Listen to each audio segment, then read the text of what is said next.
কাঁচুলি মাছ দিয়ে আলু চিকন চিকন করে ভাজি করেছি। আজ রান্না করব। আমি এটা হাতে মাখিয়ে বসাবো। আসলে হাতে মাখিয়ে দিলে অনেক মজা হয় খাবারটা। এখানে কিছু পরিমাণ রসুন, মরিচের গুঁড়া, হলুদের গুঁড়া আমি নিয়েছি। এখন সামান্য কিছু পরিমাণ পেঁয়াজ দিব। লবণটা আপনারা স্বাদ মতো দিবেন, যার যার ইচ্ছে মতো।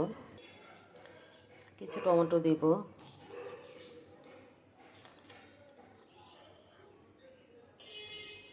সামান্য রসুন। এখন তেল দিব।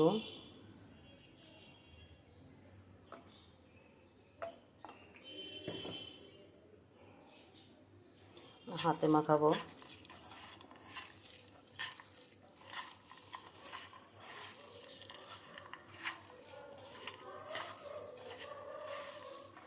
সামান্য পানি দিয়ে আমি চুলায় এটা এখন বসিয়ে দিব।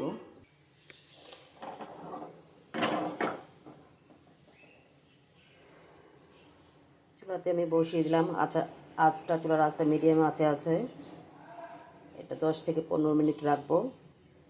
আমি ঢেকে দিব। মাছটা প্রায় হয়েই আসছে।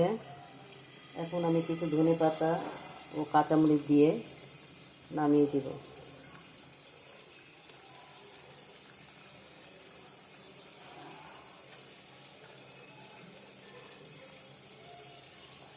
আসলে এক একজন এক একভাবে খেয়ে থাকেন।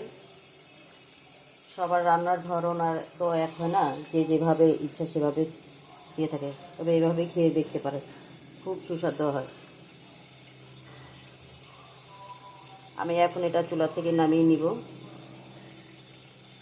আল্লাহ হাফেজ, সবাই ভালো থাকবেন।